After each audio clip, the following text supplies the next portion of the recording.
Join ForumIAS Academy, trusted by hundreds of toppers, including IAS Rank 1 𝐂𝐡𝐚𝐬𝐫𝐢 Sharma.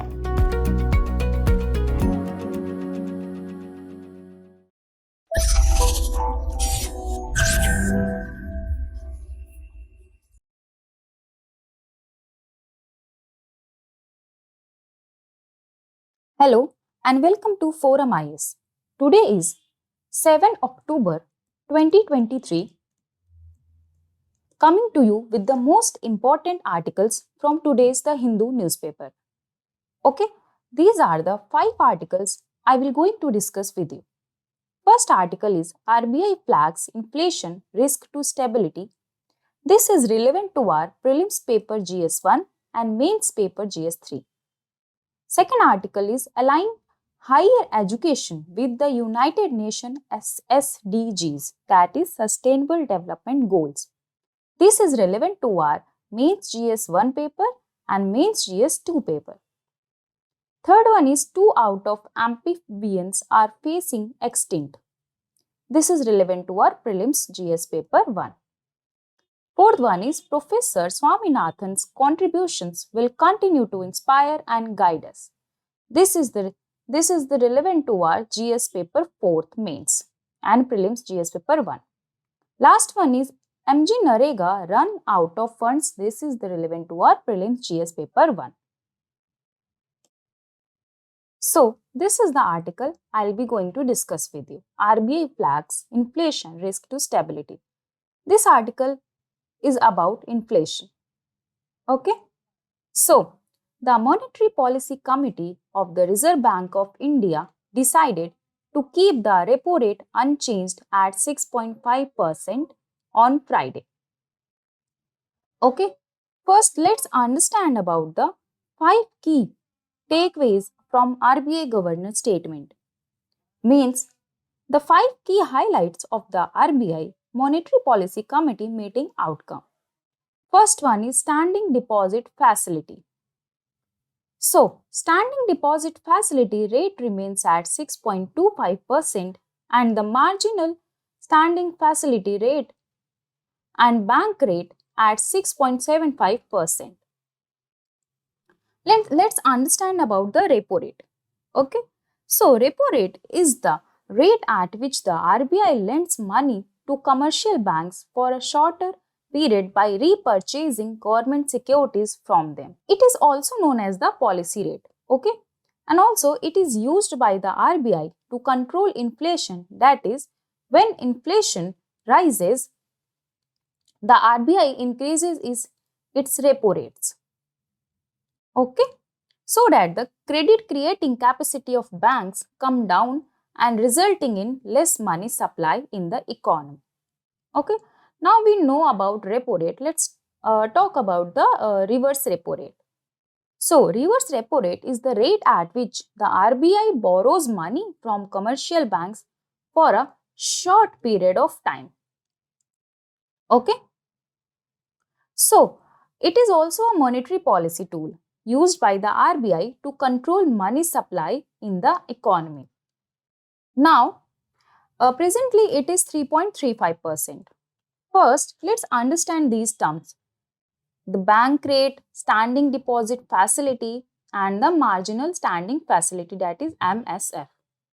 First, understand the bank rate. See, bank rate refers to the official interest rate which central bank will provide loans to the banking systems, which includes commercial, cooperative banks, development banks, etc. Okay. So, central bank buys or rediscounts bill of exchange or other commercial papers at bank rate. And also it signals the medium-term stance of monetary policy. See, bank rate is used as a signal by the RBI to the commercial banks on RBI's thinking of what the interest rates should be. So, when bank rate increased, it is expected that all interest rates will move together in the same direction. Okay. So, it also decreases the money supply in the market.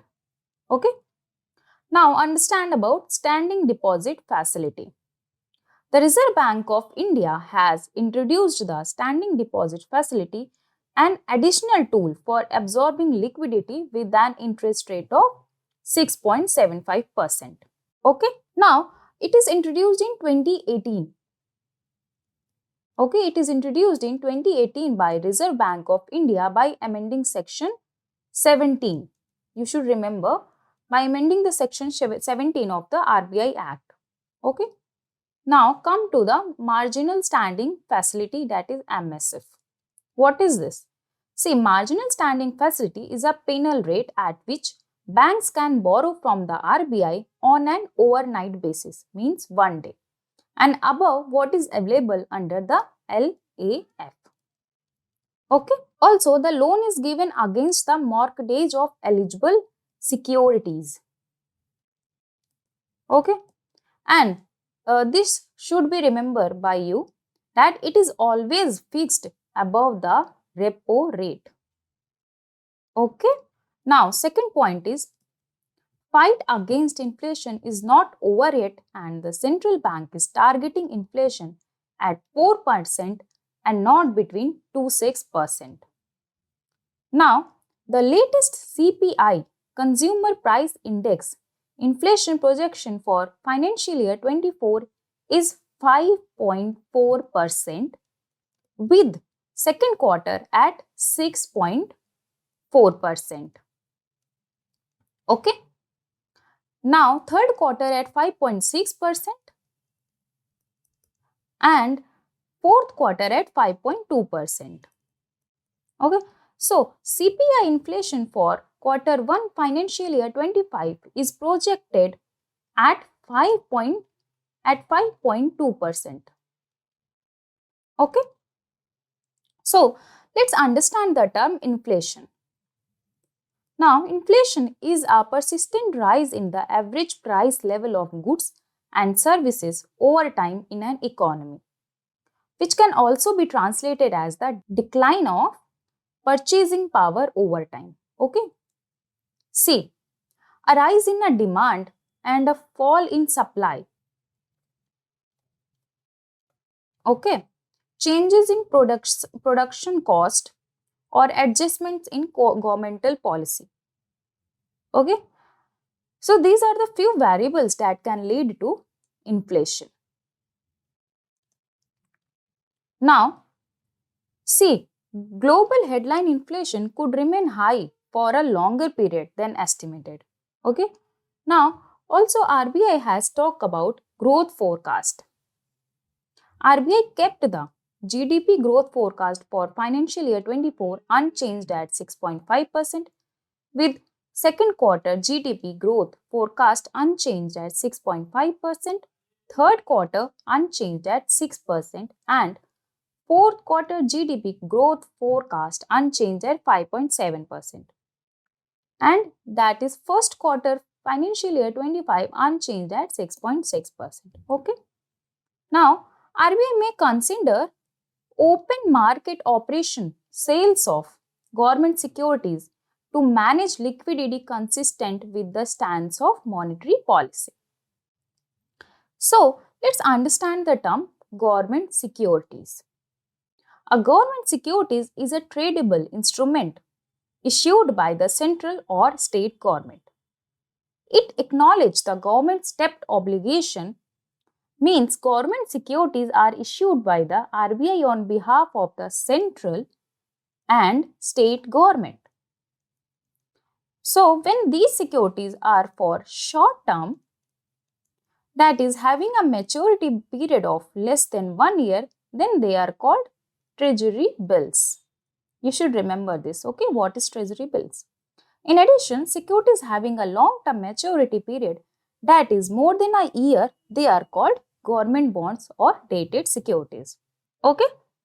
Now, also the central government issues both treasury bills as well as dated securities, whereas state government only issue dated securities which are called state development loans.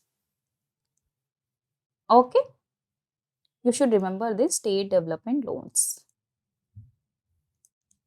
Okay. Now, thus proposed to introduce Cardon file tokenization creation facility directly at the issuer bank level. See, this measure will enhance convenience for cardholders to get tokens created and linked to their existing accounts with various e-commerce applications. Okay. See, let's understand about what is the meaning of tokenization. See, it refers to the replacement of actual credit card and debit card. Okay. Details with an alternate code called the token.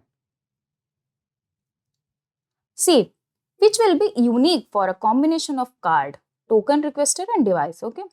And a Cardon file transaction is a transaction where a cardholder has authorized a merchant to store the cardholder's MasterCard or Visa payment details. Okay.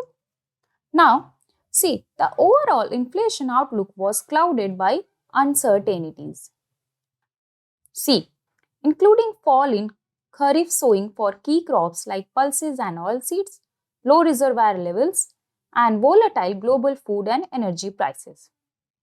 So, the future trajectory will be conditioned by number of factors. Okay, these are the factors we should keep in mind because it is important for mains answer writing. Now, geopolitical tensions and geo-economic fragmentation is one of the factors. Okay, global financial market volatility, global market slowdown, these are the factors. We can say these are the global factors. Okay. Some items need to import raw materials or other production components from global markets. So, if their price rise for any reason, then this contribute to domestic market. Okay, inflation.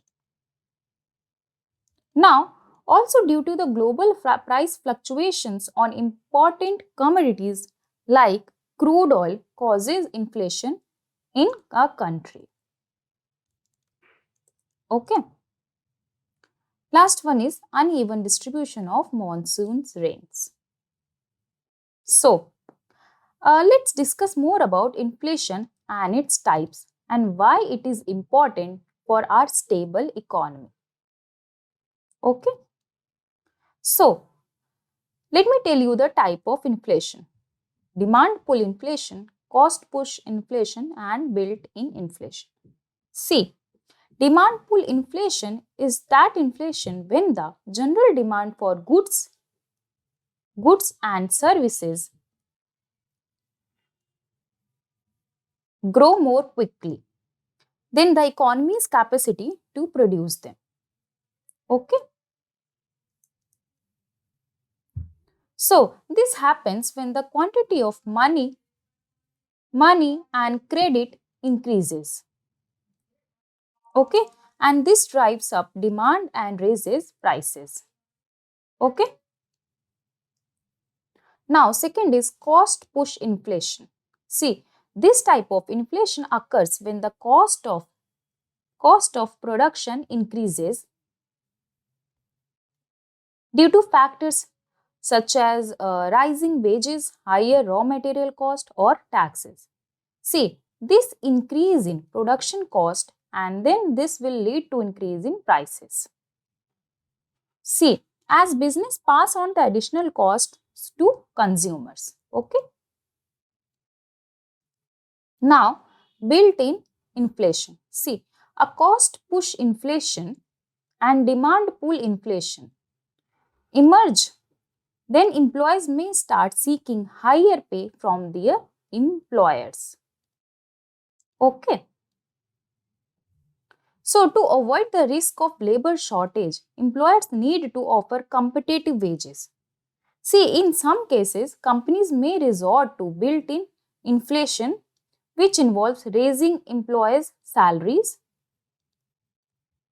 while increasing prices to maintain profit margins. Okay. Now, how do we measure? See, there are two indices that are used to measure inflation in India. First is the Consumer Price Index and the Wholesale Price Index. Okay, that's all for this topic. Let's end this. Now, this topic is about SDGs. Okay, so the SDGs report 2023 showed slow progress because of effects of COVID-19, impacts of the climate crisis, Russia-Ukraine conflict and weak global economy. Okay, so let's understand about the SDGs.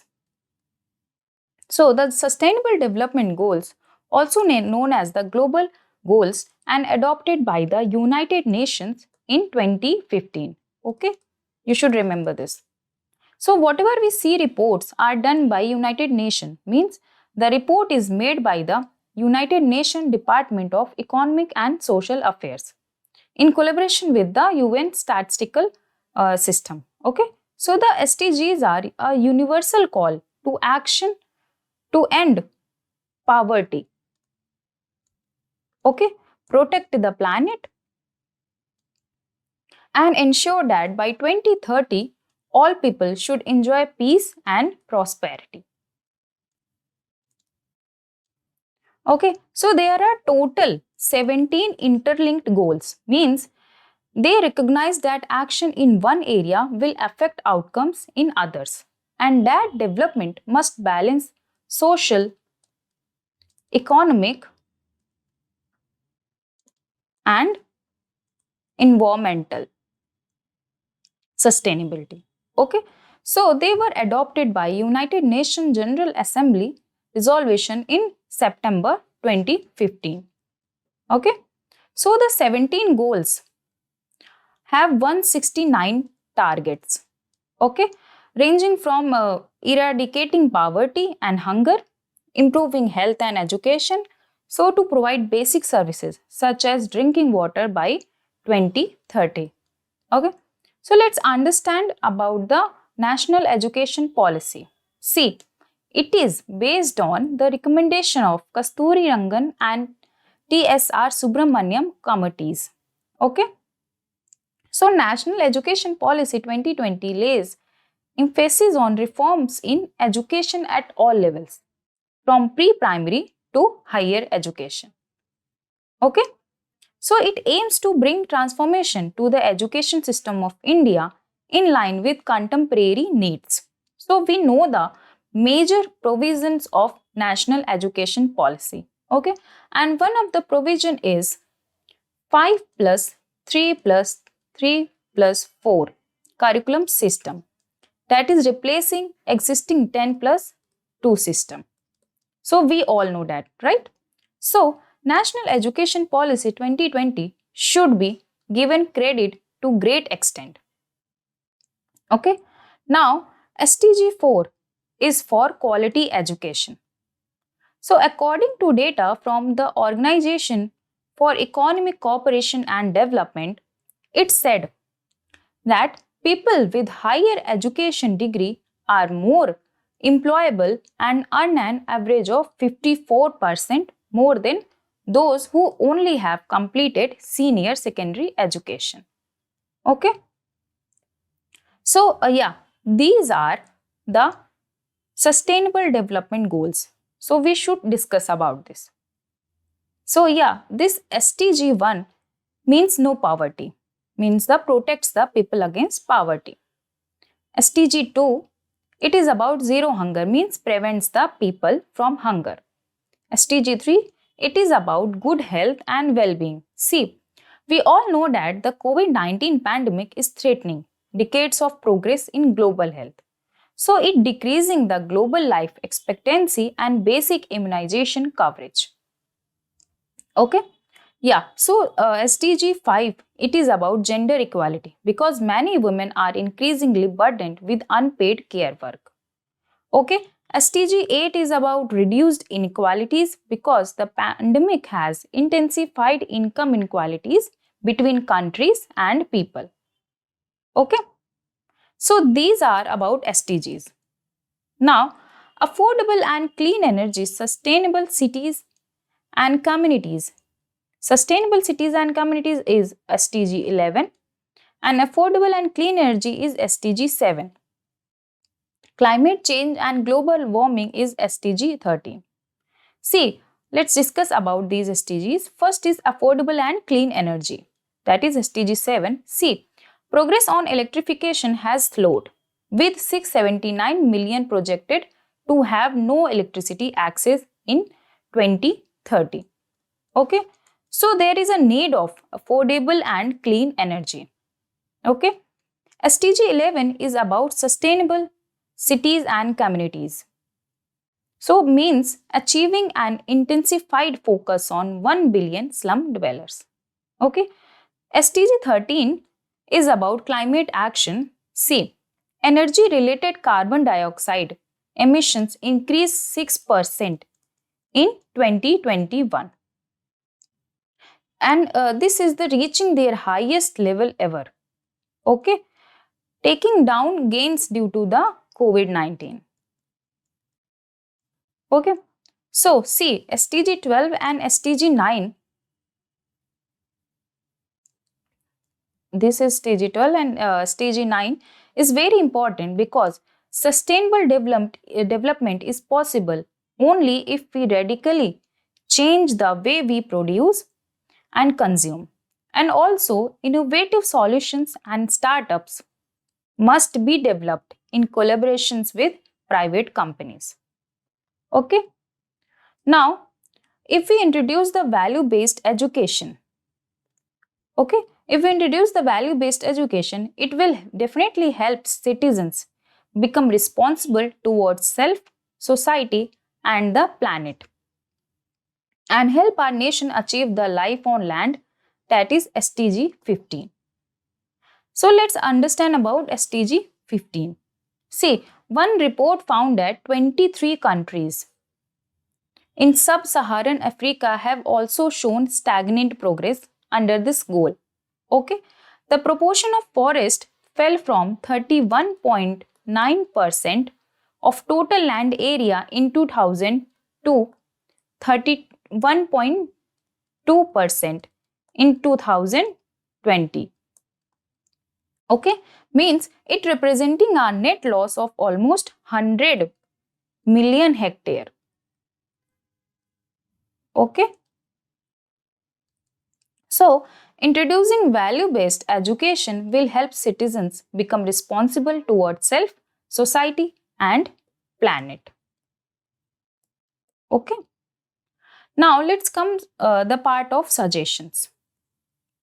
Means what India should do to improve SDG performance.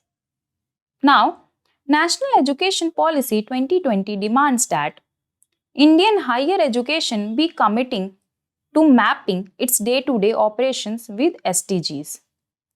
Okay, so to accelerate the progress towards achieving the 2030 agenda, stakeholders of higher education should be educated. Okay, so the 56,205 higher educational institutes, okay, 56,205 educational institutions are and in universities in India should work together. Okay, because it is high time that universities adopted sustainability as a mantra and also incorporated SDGs into their institutional strategies. Okay, so they should do both in daily administration and in teaching and research. Okay. Now, some activities should become a culture in universities, like innovation, culture, civic life of their local communities, community health, energy saving measures, efficient resource allocation, waste reduction. Okay. Development of local skills as well as the sharing of services. Okay, so this can be a part of education in every universities. Also, another suggestions are to improve the performance of SDGs. Appraisal of the policies and programs means India needs to urgently conduct an appraisal of the policies and programs so that it relate to SDGs. Okay, especially those that relate to 4 SDG targets relating no poverty, Okay, no poverty, zero hunger, good health, and well-being and gender equality. Okay. So next is identifying and prioritizing districts. See, on critical indicators of health and social determinants, there is a need for greater degree of precision in identifying and prioritizing districts. Okay, so meeting these goals will require prioritizing and targeting specific areas within India. Okay, now interministerial initiatives. See, since the different SDGs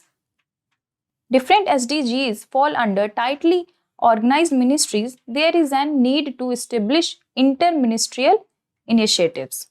Okay, so that with clear governance structures under the Prime Minister's office. Similar structures could be developed at the state level. Okay, similar structures could be developed at the state level under the respective Chief Minister's office.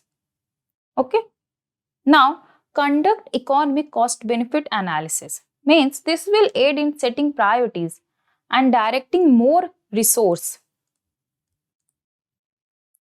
to the policy that offers the greatest return. Okay, that offers the greatest return for each additional rupee cent. Okay, so this is all about SDG and the suggestions to improve SDG performance of India. So next article is about amphibians. Okay, amphibians are facing extinction threat due to climate change. Okay, so let me tell you, reptiles, insects, and amphibians, fish. These are cold-blooded animals. Okay, because these animals which cannot regulate their internal body temperature with change in the environment. Okay, so these are the reason climate change induced increase in frequency, intensity of extreme heat, wildfires, drought and hurricanes. Okay, so if we understand about heat waves, okay, according to the Indian Meteorological Department, a heat wave occurs if the maximum temperature of station reaches at least 40 degrees Celsius or more for plains and at least 30 degrees Celsius or more for hilly regions. So there are other criteria as well. Okay. Now, the study found that the extinction risk of more than 8,000 amphibian species from all over the world, including 2,286 species evaluated for the first time. Okay. And also more than 1,000 experts across the globe, including scientists, researchers from Assam-based Biodiversity Conservation Organization, RNAC, and other Indian institutions contributed their data and expertise for this study. Okay. Now, between 2004 and 2022, we can see a few critical threats have pushed more than 300 amphibians closer to extinction. Okay, as I told you earlier that climate change was the primary threat for 39% of these species. Now, next article is Professor Swaminathan contribution will continue to inspire and guide us. See, in this article, we will discuss about Professor Swaminathan's and his contributions. Okay. Now, Professor Swaminathan was a respected figure in Indian agriculture. Okay. Known for his roles as scientist, researcher, academic, and administrator. Okay, he was a professor at the Indian Agricultural Research Institute. Okay, he inspires the students like 𝐒𝐡𝐚𝐬𝐫𝐫𝐢𝐻𝐵 with his encouragement and passion for agricultural research and findings. Okay, so his dedication to agriculture and his impactful work left a lasting imprint on various national agricultural science institutions like ICAR and IARI. Okay, so he maintained a lifelong commitment to discussing and contributing insights to agricultural research and developments. Okay, now the Green Revolution refers to a series of steps and technology transfers to the agriculture sector that caused a great surge of farm productivity. Okay, we all know that about Green Revolution. Okay, so let's see his significant contribution to agriculture. First is developed high-yielding basmati rice varieties. Okay, this is for crucial contribution to food security. Okay. Next is innovative application of mutation and genetics. See, this is used for improving various crops. Okay, and increasing agriculture production.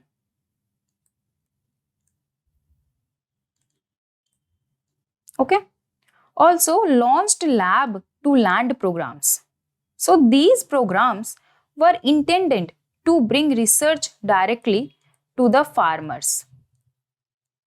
Okay, focused on nutritional quality. So through mutation of crops, okay, through mutation of crops and biofortification,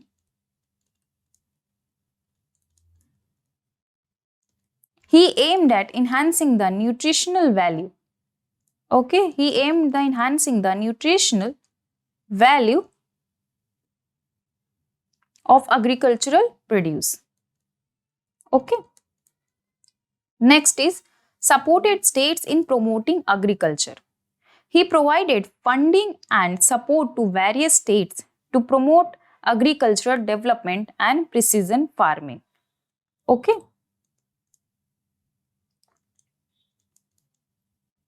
Now, advocacy through National Academy of Agricultural Sciences. See, he worked to promote agriculture and support the establishment of a central institute for women in agriculture. Okay. Also, research on carbon fixation in rice. C4. See, his leadership at the International Rice Research Institute, that is IRRI, focused on cultivating rice, okay, with improved photosynthesis and water utilization capabilities. Okay. Now, championed farmers' cause. See, he advocated for fair prices. Okay. Access to technologies and social justice within the agriculture landscape. Okay. Now, he has won many international and national awards. Okay, and honors. So, he received the Shanti Swarup Bhatnagar Award in 1961 for biological sciences. Okay. In 1971, he received the Raman Magsaysay Award for community leadership. He also received the UNESCO Mahatma Gandhi Gold Medal in 1999. See, the government constituted the National Commission on Farmers, that is NCF, in 2004, with Swaminathan as the chairman. Okay, in order to address the pressing issue of farmer suicides in India. Okay. So, also he has held many posts in many international organizations. He also advised the Indian government on agriculture related issues several times. Okay, so he initiated the concept of trusteeship management of biosphere reserves. He executed the Gulf of Mannar Biosphere Reserve Trust. Okay. So that's all for this article. This is about Swaminathan's contribution. Now, next article is about MGNREGA. That is, MGNREGA runs out of funds stated by ministry. So, the government of India has been running the world's largest employment guarantee program since 2005 under the Mahatma Gandhi National Rural Employment Guarantee Act, that is MGNREGA. So, it has been implementation for the more than 15 years and has delivered optimum results. Okay, so let's understand about these about the funds and its issues. So, the Union Budget 2023 to 2024 has allocated 60,000 crore for the Mahatma Gandhi National Rural Employment Guarantee Scheme. So, this scheme is for financial year 2023 to 24, that is 18% lower than the 73,000 crore budget estimates for the current year. Okay, that is to 2022 to 2023, and 33% lower than the 89,000 crore revised estimates for the financial year 2022 to 2023. Okay, so the allocation in financial year 2023 to 2024 is only 1.3% of the total expenditure compared to 2.1% last year. So the average days of employment provided per household is at 5-year low in this financial year. Okay. So this till January 20, we all know that the average days of employment provided per household was only 42, while it ranged between 48 to 52 days in the preceding 4 years. Okay. So according to Ministry of Rural Development, the total active workers in 2022 to 2023 are 15.12 crores. Okay, and the number of households benefited were 5.78 crores. Okay, in 2022 to 2023.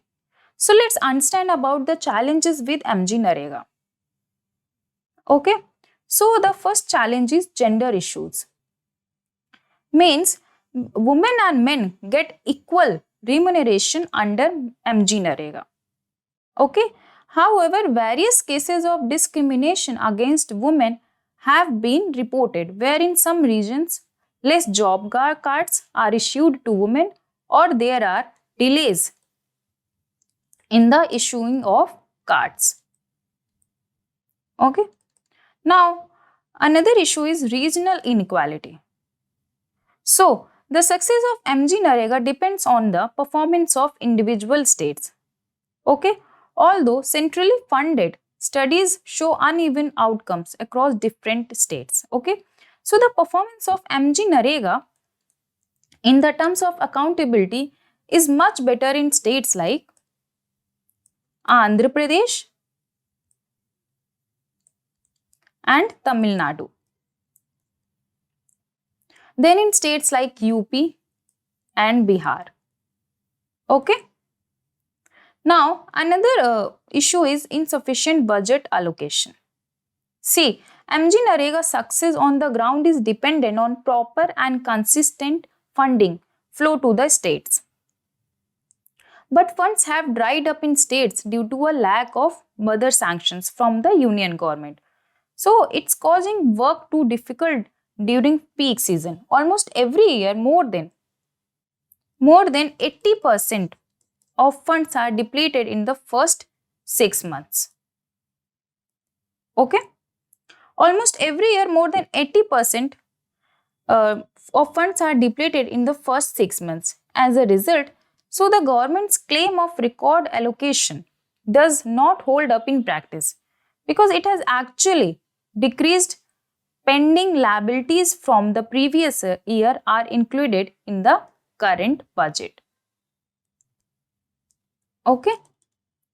So the allocated funds are insufficient to ensure proper implementation on the ground. Okay. Now next is regular delay in payments. See, there is a regular delay in payments. Moreover, there is no provision of compensation in case of delayed payments, despite the order of the Supreme Court. See, the delay is mainly due to failed payment transfer arising from inactive Aadhaar and closed, blocked or frozen bank account. Okay. So this is because that is why regular delay in payments happened. Okay. Now next is workers penalized for administrative lapses. See, the ministry withholds wage payments for workers of states that do not meet administrative requirements within the stipulated time period. Means submission of the previous financial year's audited fund statements, utilization certificates, bank reconciliation certificates, etc. So it is the workers who end up being penalized for administrative lapses. Okay. Now, issues with the rural banks. See, the rural banks are lack capacity in terms of staff and infrastructure, and thus always remain hugely crowded. Okay. So the workers normally have to visit the banks more than once to withdraw their wages. Due to great rush and poor infrastructure, the bank passbooks are not updated in many cases. Okay. Often the workers do not get their wages during times of need due to the hassle and the cost involved in getting wages from the bank. Okay. So this is the issue with the rural bank. Next is deletion of job cards. So there are many reports. Okay. There are many reports of genuine job cards are being randomly deleted as there is a huge administrative pressure to meet 100% direct benefit transfer. You should remember this, okay? Means direct benefit transfer implementation targets is in MGNREGA. Okay, so in states like Jharkhand, there are multiple examples where the districts had later requested to resume job cards after civil society interventions into the matter. Okay, see, we all know the benefits of MGNREGA, that is rural development, tackling the water stress, women empowerment. Okay, but the challenges we are facing, and one of the issue we have discussed in this article, that is about fund allocation. Okay, so that's all for this article. Now, let's come to the PYQs. Okay, so this is the mains question for you. Okay, so I hope the discussion what we had in first article, I hope you would be able to answer for this question. Okay, so if you are having any doubts, then you can post in comment box. Now, this is the PYQ. With reference to the Indian economy, consider the following: bank rate, open market operations, public debt, public revenue. So, which of the is our component of monetary policy? This is asked in CSE 2015. Okay. So, the answer is 1 and 2. that is bank rate and open market operations. So, because the monetary policy tool is implemented by the RBI through open market operations, bank rate, CRR, SLR, the repo rate, reverse repo rate. Okay. Now, the bank rate is the rate of interest at which RBI charges while lending loans to a commercial bank. Okay. And the open market operations are conducted by the RBI by the way of sale and purchase of government securities to adjust liquidity in market. Okay. Now, next question is, what are the purpose of marginal cost of funds lending rate announced by RBI? These guidelines help improve the transparency in the methodology followed by banks for determining the interest rates on advances. Second is, these guidelines help ensure availability of bank credit at interest rates which are fair to the borrowers as well as banks. Now, select the correct answer using the code given below. 1 only, 2 only, both 1 and 2, neither 1 nor 2. See, the correct answer is 1 only. Okay, means first statement is correct. See, as per the RBI, the MCLR means marginal cost of funds lending rate bring in the following benefits.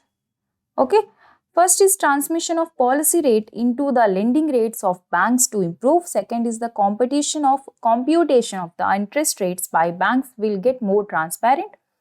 Third is cost of loan will be fairer to the borrowers as well as the banks. Fourth one is it will help the banks to become more competitive and enhance their long run value. So, according to these benefits, first statement is correct. Okay, so that's all for today's discussion. Follow us on all the social media platforms. Thank you and all the best.